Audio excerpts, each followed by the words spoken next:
Good morning. Good morning. I'm Donald Spivey with Exit Spivey Professional Realty.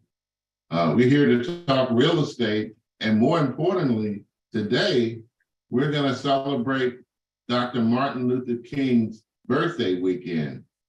We know Monday is a holiday, but we're here to talk about all of the things that Dr. King did during his life and after his life that impacted real estate.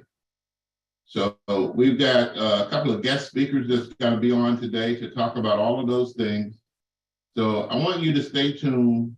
Take the time to call someone else and ask them to tune in, because I don't think we realize all of the things that Dr. King did that allow us to be in the position that we're in today as it pertains to real estate.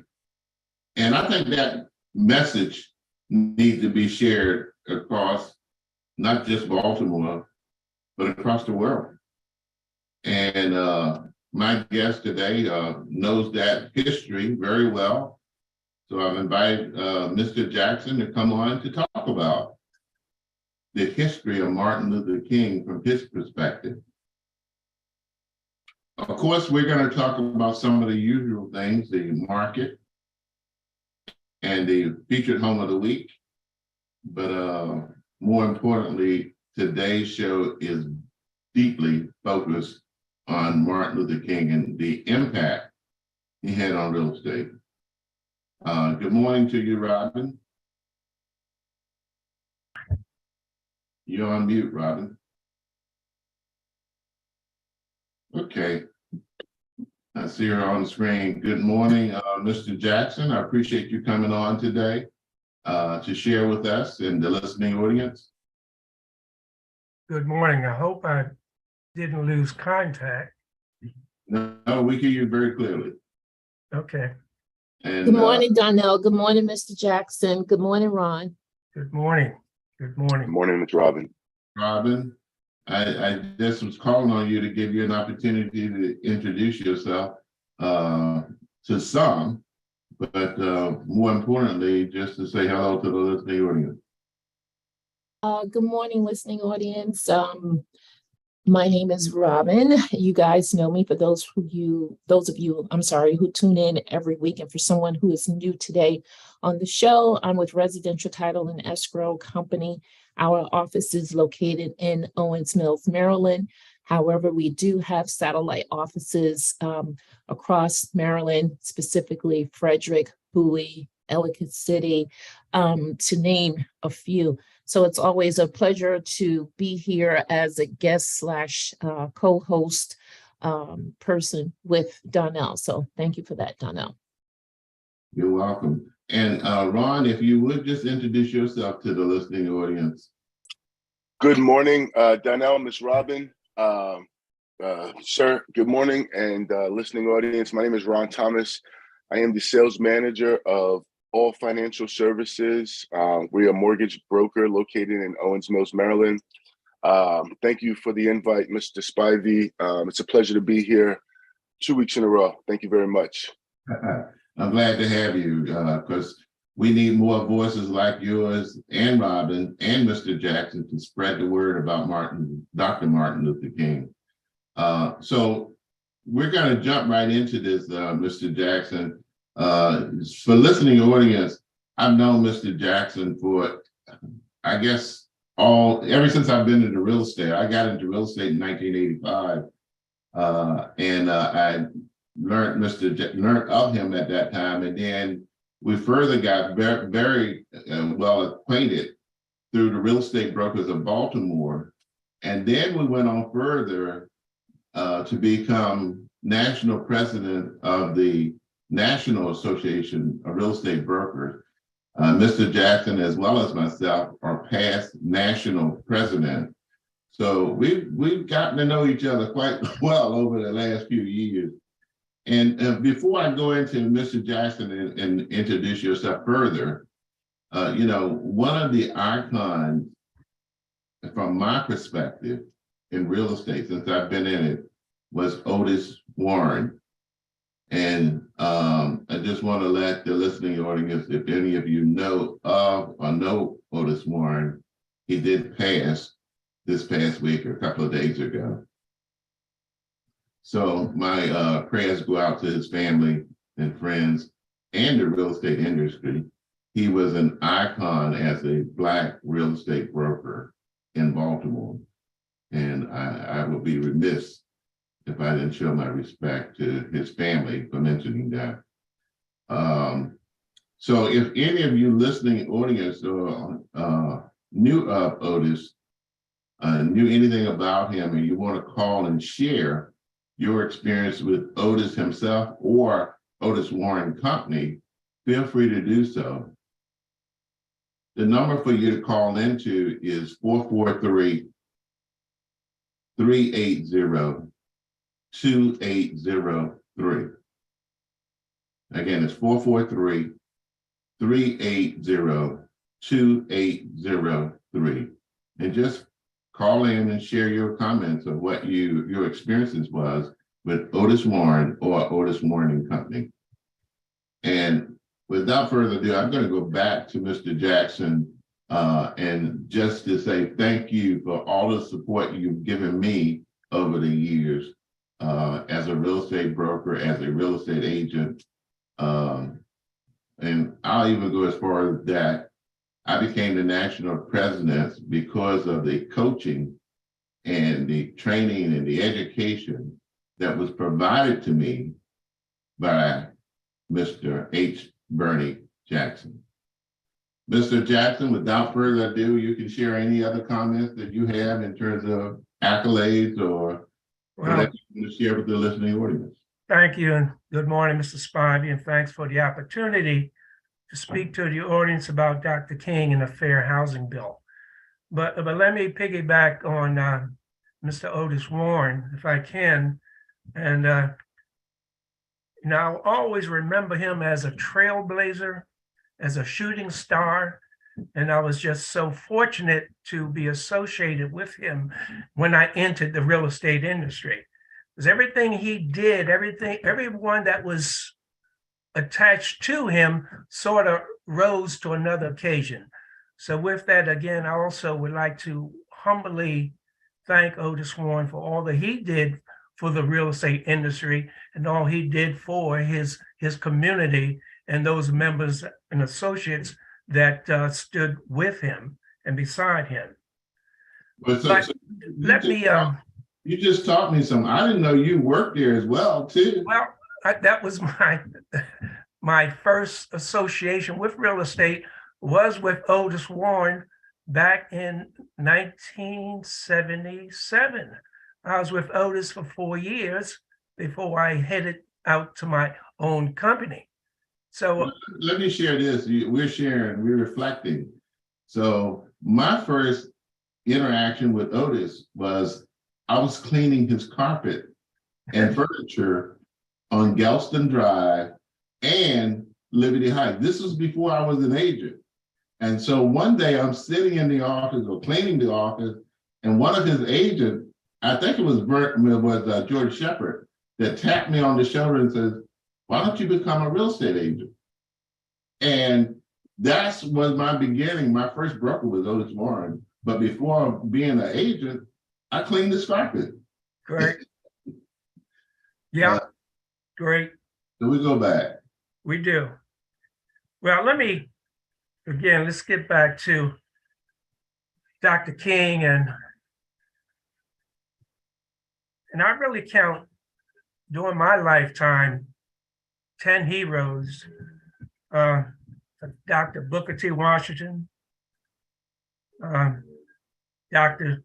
George Washington Carver, W.D. Du Bois, Marian Anderson, Dr. Ralph Bunche, Jackie Robinson, Frederick Douglass, Thurgood Marshall, Harriet Tubman, and no other than the Reverend Dr. Martin Luther King.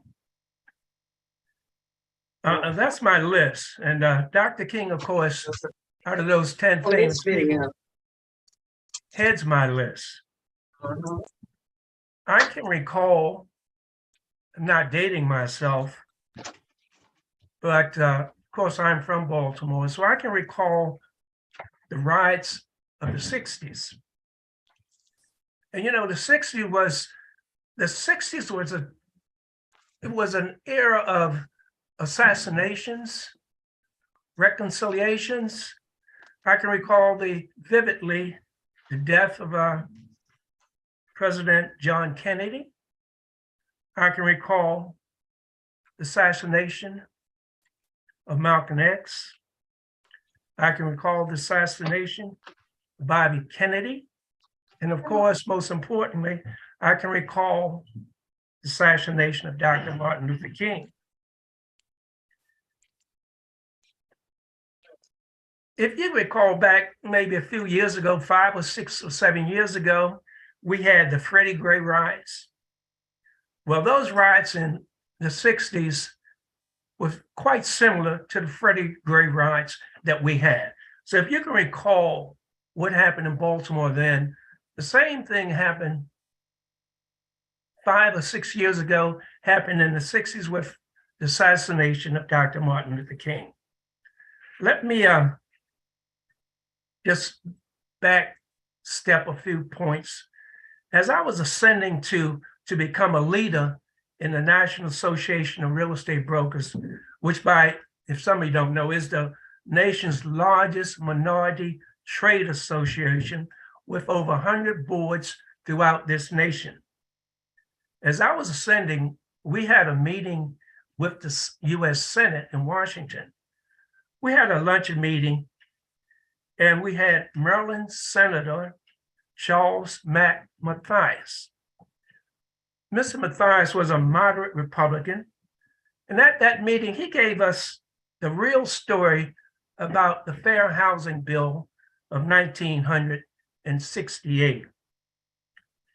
As we go back to that time, there was a bill in 1964. It was called the Civil Rights Bill. Now, this was a predecessor to the Fair Housing Bill. That bill was, of course, signed by President Johnson after the death of President Kennedy. The bill prohibited discrimination in public places and made employment discrimination illegal.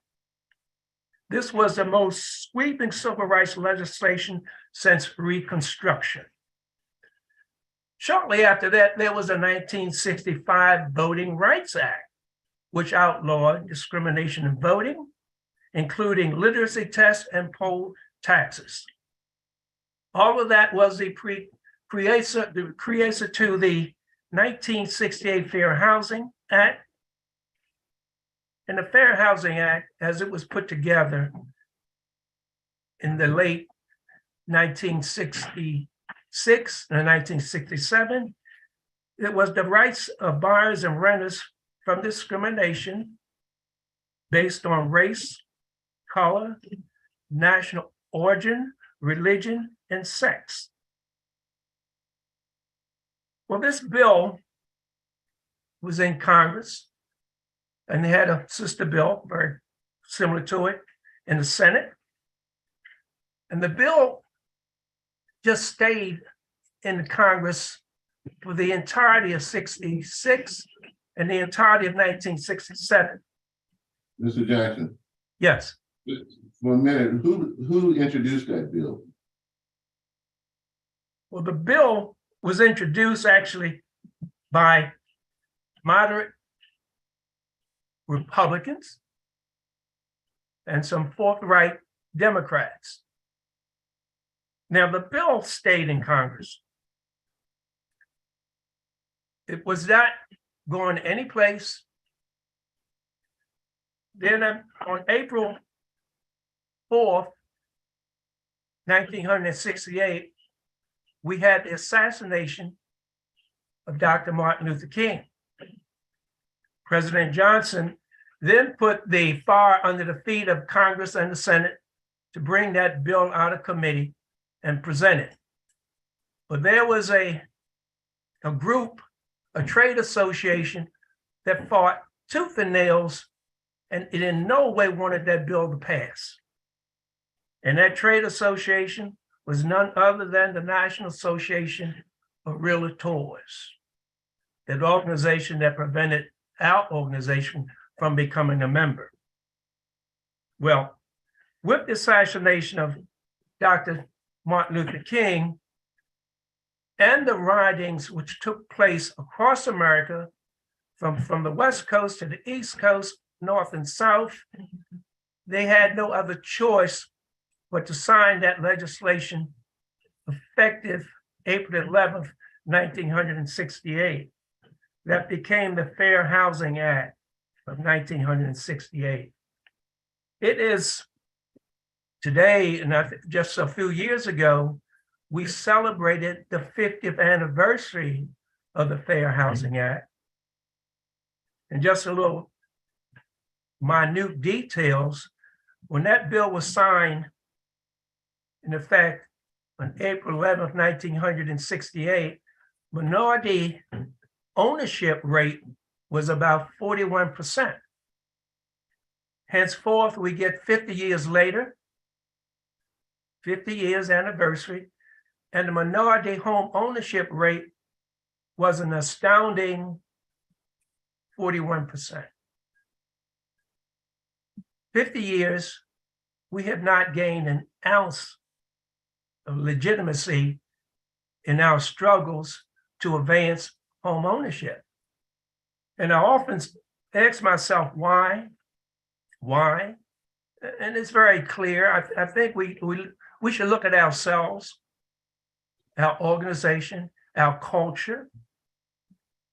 You know, if you look at the other races, they buy within themselves. And you look at us, we buy from them. They buy from themselves and they can double their capacity. We just have the lack of wealth. Now, I'm looking at some figures that if we deduct the family car, half of all Black families' net worth would be less than $1,700, as compared to the white family net worth of $100,000. Even poor whites have a better net worth of $10,000. So with all of these times and changes and advances and Fair Housing Act,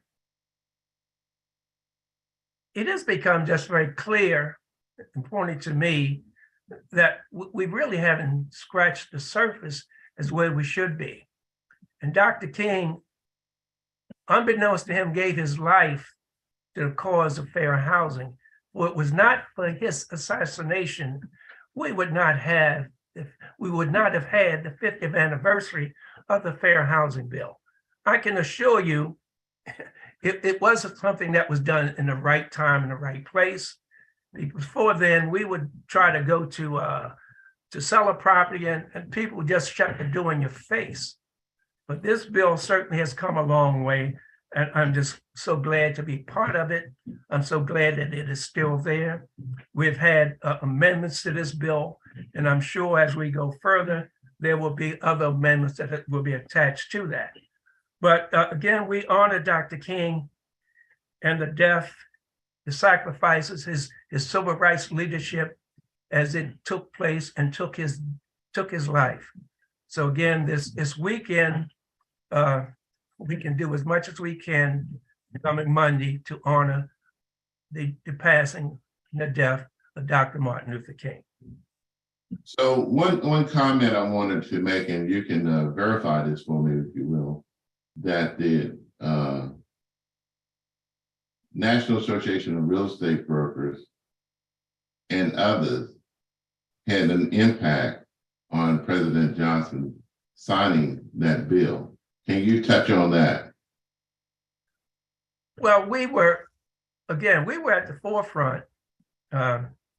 We were in Washington, as we are every year, for legislation that affects our communities. And again,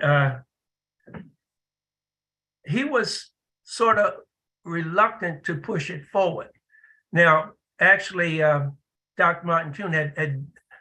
King had visited our local board in Columbia, South Carolina the week before.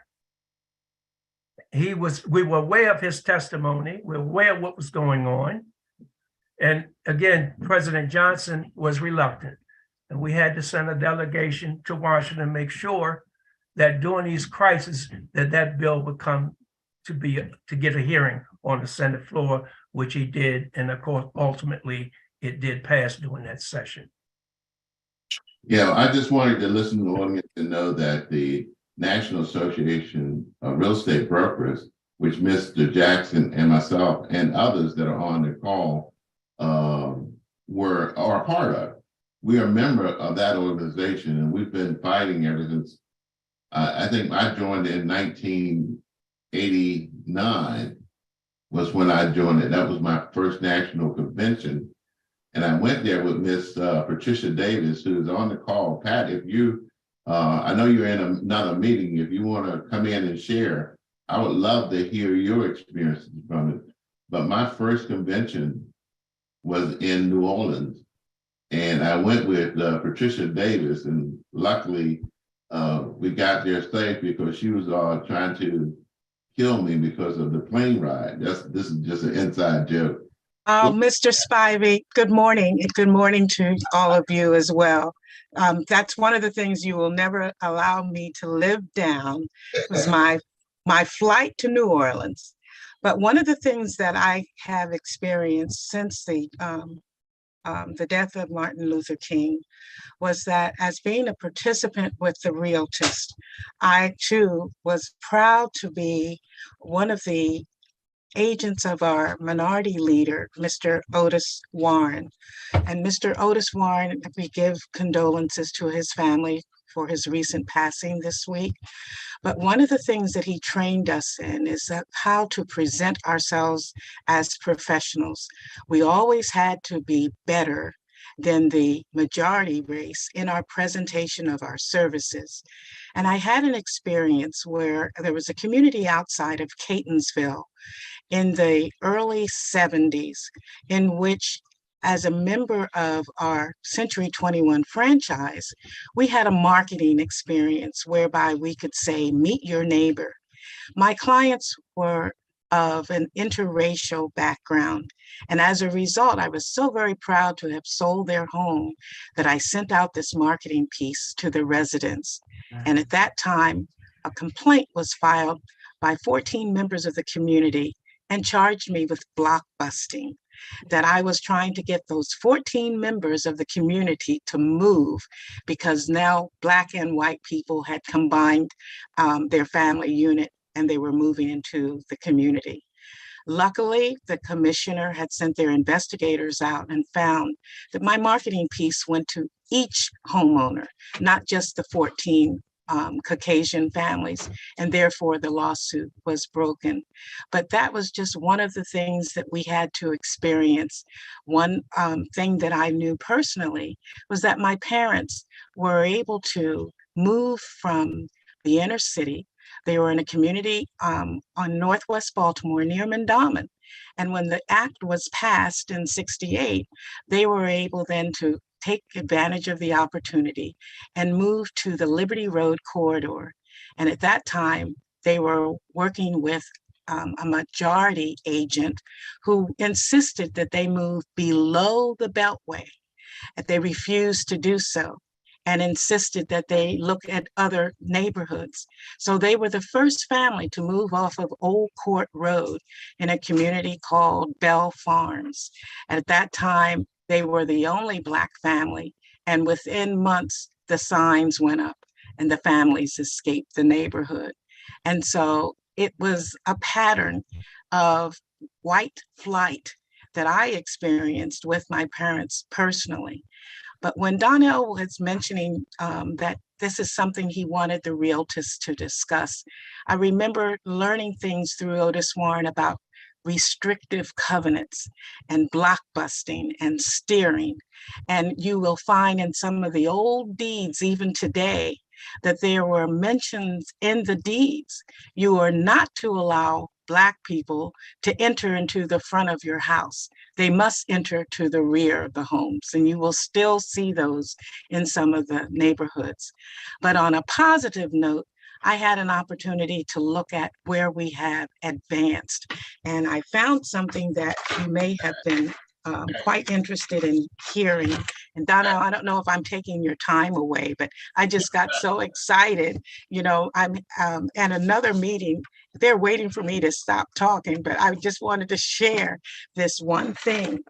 One of the notes that I found in trying to determine just where we have come is that we now have Black mayors, and we have congresswomen, we have police chiefs. These are females. We have gubernatorial candidates, the female Black women, and I'm just so excited about it. And one of the things that I found out was that Kamala Harris was not the first candidate to run for political office, an upper political office. In 1968, a woman by the name of Charlene Mitchell of Ohio was the first Black woman to run for president as a communist.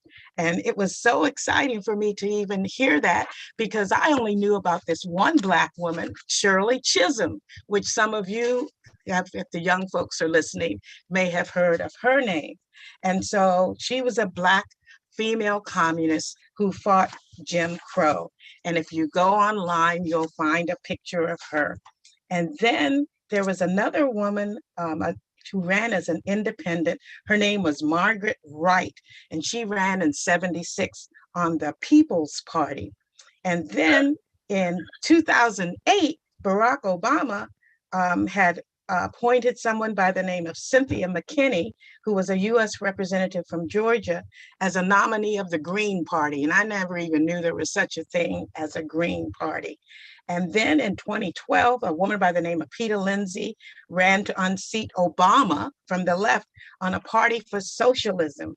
And it just goes on, and I just get so excited when I learn stuff. And thank you so much, Donnell, for bringing our historian, Mr. Jackson, who I just have always held in such high esteem for his historical background and his ability to archive information that the younger people really need to know.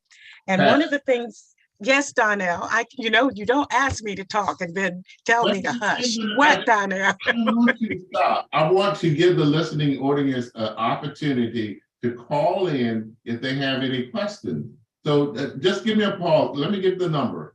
So listening audience, if you want to call in, if you have questions about this history that Mr. Jackson and Pat Davis is talking about, the number to call is 443-380-2803. And if you want to call in, if you had any kind of experience with Otis Warren himself or Otis Warren Company, call in now and share that experience. The number again to call in is 443-380-2803. Continue, Pat. Okay, this is just a little note for you. When Shirley Chisholm, who was the first Black female member of Congress, she had years of experience in public office, and she was the first Black American and the first woman to seek the Democratic presidential nomination in 1972. And her slogan was unbought and unbossed. And so she was the first woman to seek the presidential nomination. And she had to pay for her campaign through her credit card. It was just absolutely horrendous. There was an article in the New York Times in June of '72 that described Shirley Chisholm as, and listen to this, not beautiful. Her face is bony and angular. Her nose is wide and flat. Her eyes small, almost to beadiness. Her neck and limbs are scrawny. Her protruding teeth probably account in part for her noticeable lips. And as a result, Black female voters would not even give her a single vote. And that's something that we really need to focus on, and that is supporting our own. So I'm done for now. Thank you, Donna. Stay on if you will, if you could, Pat. I know you're in another meeting, but I now want to go to Robin. Robin is the local board president for REBB, which is the Real Estate Brokers of Baltimore. And it's one of those local boards that Bernie spoke of. There's 100 across the country, and Robin is the president of one of those 100 boards.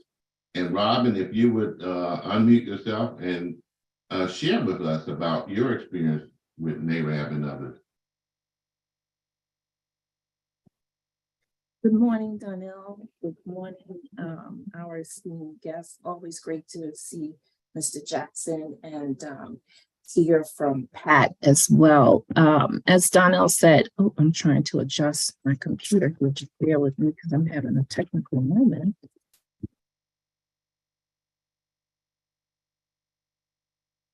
Okay. Am I clear on your side, Donnell? Because for some reason I'm getting some kind of feedback on my side. Good morning. Good morning, everyone. As Donnell said, I am currently the local board president of the Real Estate Brokers of Baltimore. And it gives me an honor and a privilege to hold that title. It's something that I don't take very lightly. And when I learned about the National Association of Real Estate Brokers, I was more or less enamored, if you will. I was enamored, excited, and all my life I knew that I was put here on this earth to serve people in whatever capacity that was going to be. I wasn't necessarily sure because early on I wanted to be a school teacher, and most of my family and friends, they would joke about it all the time in terms of my professionalism and my perseverance and hard drive and belief in education, and always wanting to be able to advocate and have a voice for others, especially those who are silent for whatever reason, whether it be fear or anything like that.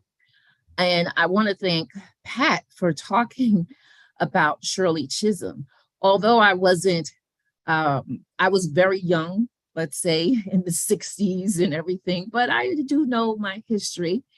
And I vaguely remember some of the things that Shirley Chisholm did, as well as her physical attributes.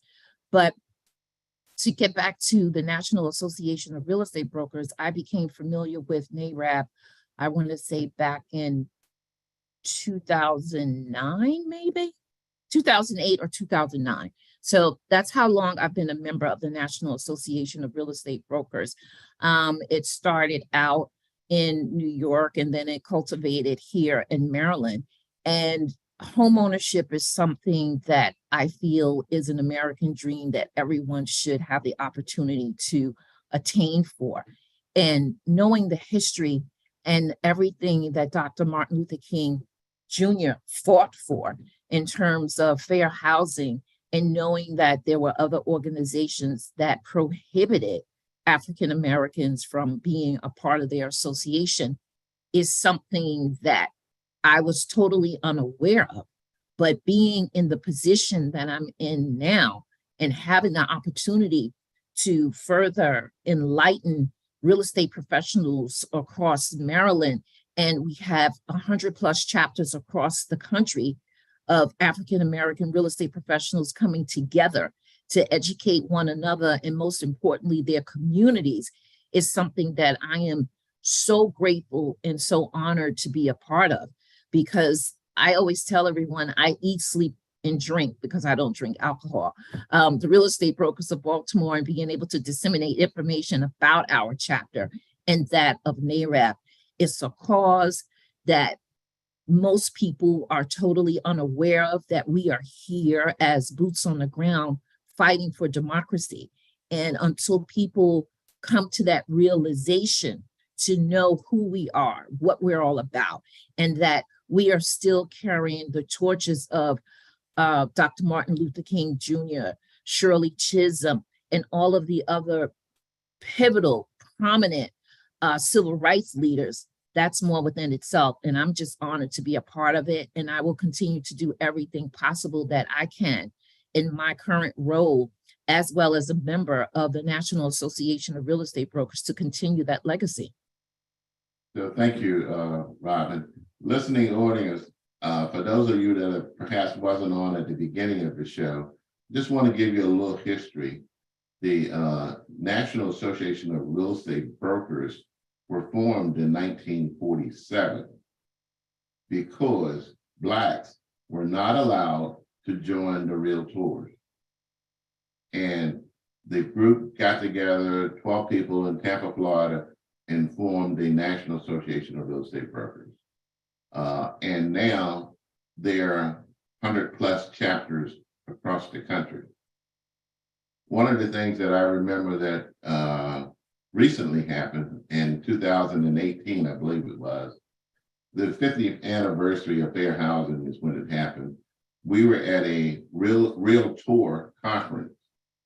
And during that conference, they apologized to the National Association of Real Estate Brokers for what they did back in 1967 and before that. One of the things that Mr. Jackson hit on was the bill sat on President Johnson's desk for 2 years before he signed the Fair Housing Bill.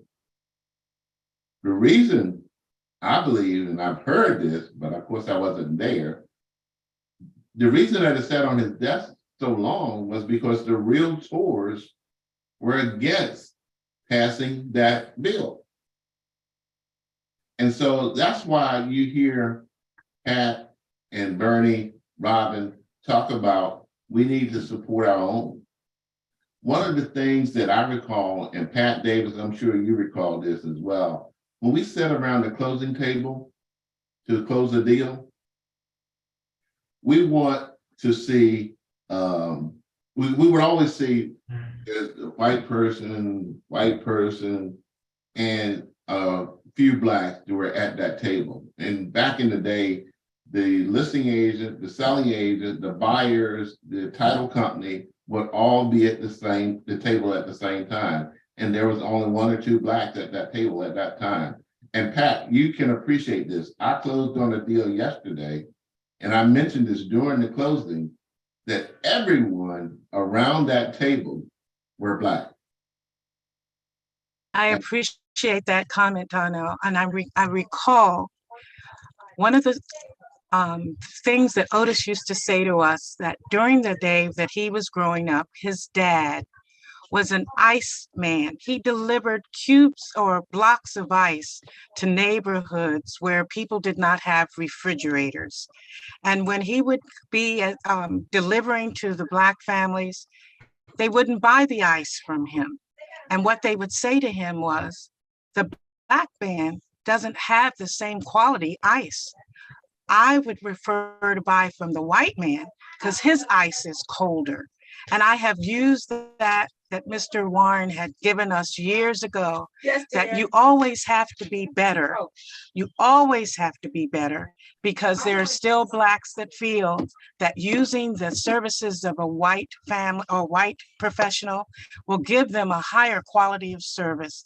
And whenever I see situations in my mixed office that I am a part of, and I see that my folks are looking at others, and I would say, yep, they feel that the white man's ice is colder.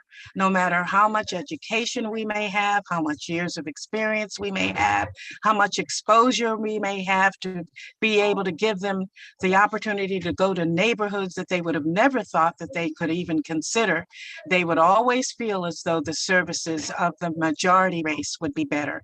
The white man's ice is colder. Yeah.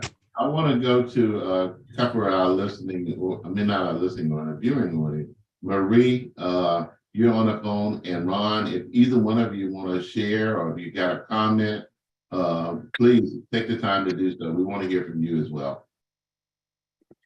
Thank you, Donnell. This is Ron Thomas, and I'm happy to just comment. You know, I prefer at this point just to really be a fly on the wall, The wealth of knowledge and history that you guys are sharing, everybody on this call, is not only enlightening, it's encouraging, it's inspiring, and it really just brings chill to my spine, to be honest with you.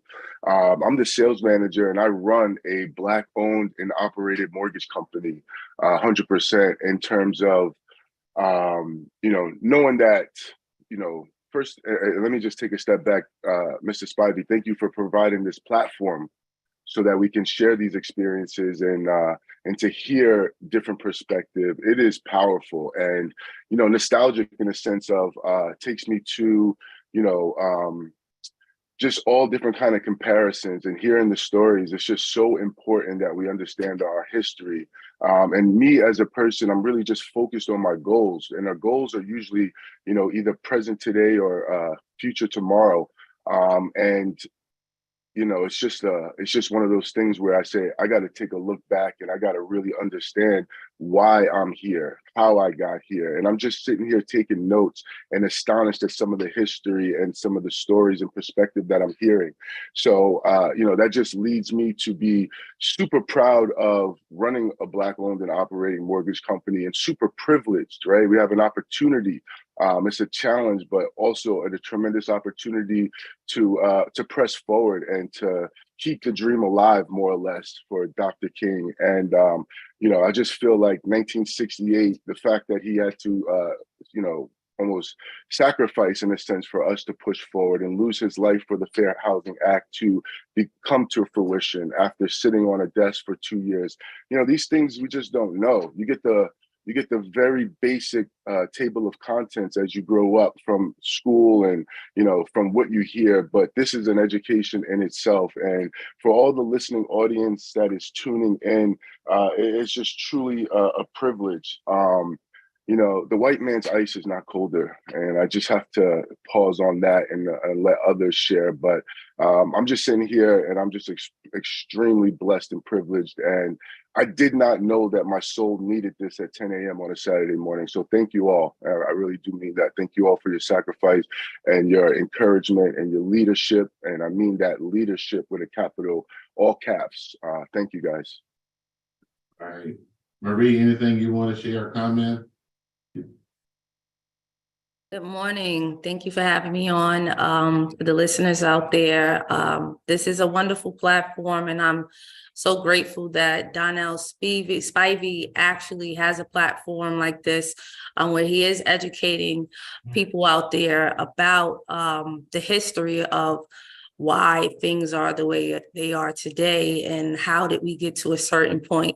And I believe that a lot of people take the privileges that we have right now for granted. I'm in the industry of credit repair and credit education, and I've partnered with Donnell to help people in our community rise up to be able to afford or be able to take advantage of home ownership. And I don't think people understand the importance and of having the education of credit to be able to take advantage of the opportunities of being a home owner and creating generational wealth, just set forth by our past historians like Martin Luther King.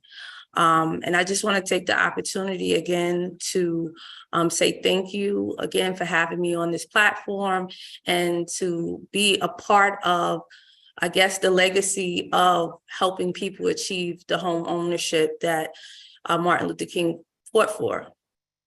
Well, thank you, Marie. We just have to continue to carry this torch that he started. And I'm going to call it he started, but it's certainly started before him in many ways. But this platform about real estate, really his efforts, his life, it was his passing that caused the signing of that bill, because they were, wait a minute. No. Can you guys hear me? Okay. So, We hear you. Okay, thank you. So it was his life, his passing that caused President Johnson to sign that bill. So we're going to continue on talking about this. Listening audience, if you want to call in and share any comments about Martin Luther King or anything that we've talked about today, the number to call in is 443-380-2803. And the same thing with Otis Warren. If you know had any experience with him that you want to share, call in. The number is 443-380-2803. And I'm telling you, this time has gone so fast. I have to go back to historian Mr. Jackson to share any other comments before we have to get off the air. Well, just coincidentally, once we celebrated the 50th anniversary of the Fair Housing Bill, the national president at that time. You all have a caller on. All right, let me take this call. Caller, you're on the air. Yeah, I've been quite fascinated with the conversation, and I had an experience just a little while ago with my grandson, who surprised me when I asked him what is he going to do or what does he want to do. He said he wants to get into real estate and be a real estate broker. And I've never heard a young person at the age of 21, 22 say something like that. What can he do? What kind of resources or what kind of direction can he go to become a part of your organization or part of that industry? Well, he can simply call me. My office number is 410-465-0083. Hold on, I need to get a pencil. Let me give it to you again. It's 443. I'm sorry, 410-465-0083. And I will take him under my wing just as Patricia Davis and H. Bernard Jackson did for me. All right. I don't have a pencil right in my hand. So, is there any other way that maybe you can text me your number or something? I don't want you to give your phone number out over the air. Call the radio. Yeah, Donnell, I was going to suggest to him perhaps that he called the radio station back and provide his cell number or home number to the gentleman who is taking the calls at the radio show and then at the radio station, and then he will in turn give your telephone number to Donnell Spivey. Did you get that, sir? Great, good. Thank you. I appreciate it. I appreciate your call. Again? Any other further questions you had, sir? I appreciate what you're doing here. This has been a revelation to me. And as I said, it's just by coincidence, if you want to call it a coincidence, that, I know a young person, who's in my family who seems to be interested in this area. And of all the kinds of areas that a young person would be interested in, that seemed to me to be furthest away from me. They want to be, other things that represent, money and things like that. So, if I can get that information, I could, pass it on to him and maybe get him started and going in that direction. Okay, just call the station and get my number, and I'll be glad to sit down and talk with him. And he can come into my office and you can see what we do. All right, thank you. I appreciate it. I appreciate you calling. Robin, this thing has gone so quickly today, but I am so appreciative of all the comments that have been shared here. One of the things that I want to try to emphasize to the listening audience especially is that when you're seeking real estate services, I don't care what they are, Mr. Jackson does property managing, Ron Thomas does mortgages, Marie Glover does credit fitness, Robin does title work, Pat Davis and myself does real estate brokerages. So whatever your real estate needs are, we have African Americans that can cover that. These are professionals. These are not just someone that I picked off the street. They're professionals. So whenever you're seeking real estate services, consider one of us or just call Robin. Robin is the local board president. So she have contact with all of the folks within this Baltimore area that could help you. If you want to get in touch with Robin, just call my office. That number is 410-465-0083. And as I tell my buyers and sellers and friends, I know a real estate broker agent in every major city across this country because of the National Association of Real Estate Brokers.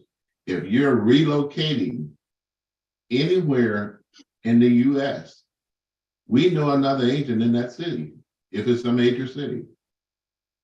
So keep that in mind. And we want to try to do business with us whenever we can. And I get so tired of hearing the fact that they may have ran into a bump with the Black agent, and so now they don't use any other Black agent. That is ridiculous. How many times you ran into a bump in the road with a white person or a white agent, but you continue to do it? I don't get it.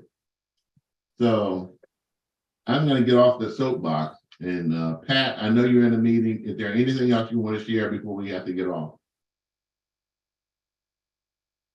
All right, I'm going to go back to Bernie. Well, it's just been a tremendous hour. And just to let you know, the local board, the Real Estate Brokers of Baltimore, was established 74 years ago. Very active today. And it's just very, very clear that we are our own spokesperson.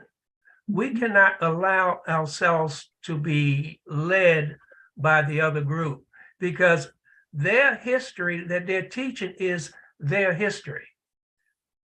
Items that I gave to you today, they don't allow that type of language to be taught in their classes. They are strictly, as you said, they're apologetic the last couple of years. But before that, there was no mention of how we became, why we became.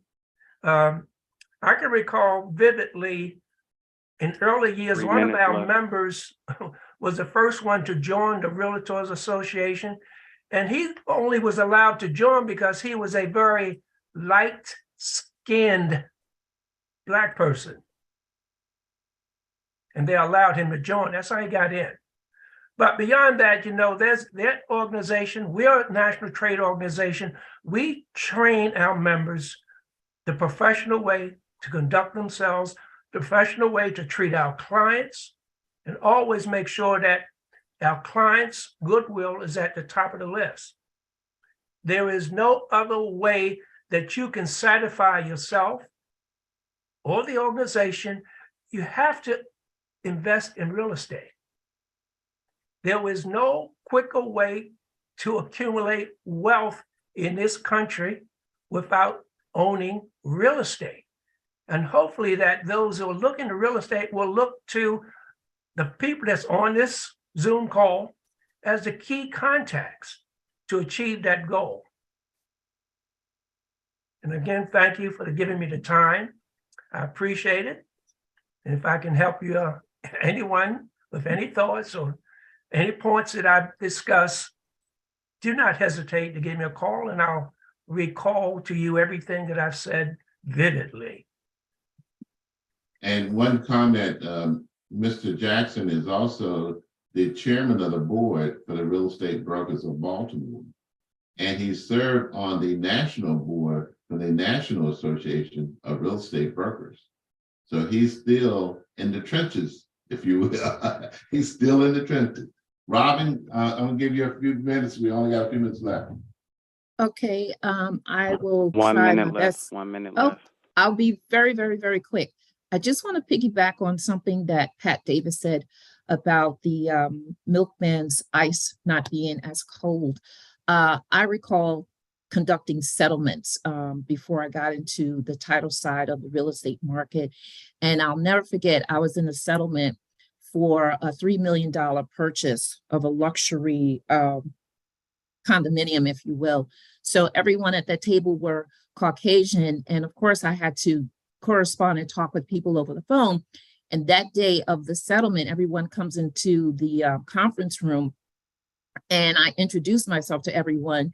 And the realtor, who was Caucasian, when I came into the room and I introduced myself to her and I extended my hand, she's like, "Oh, you're Robin," as if she was taken aback. So, Mr. Jackson, I looked at her and I asked her, "Did you think I was someone else?" I just couldn't resist. And she's like, "No." She's like, "Oh, well, our past conversations, they've been so pleasant," but I knew in what direction she was going in. That's my 30 seconds, Donnell. Well, listening audience, thank you for participating. We're going to continue this conversation on WOLB 1010 AM this morning at 11 a.m. 10:10 a.m. Tune in, and we're going to continue this conversation. But right now, we got to leave. Thank you for participating, and we're here every Saturday morning. Continue to listen, bringing you new information each week. And we didn't get a chance today to talk about the featured home of the week, but we'll pick up on it next week. Thank you, and have a nice Dr. King's birthday on Monday. Hope everybody is off. Thank you.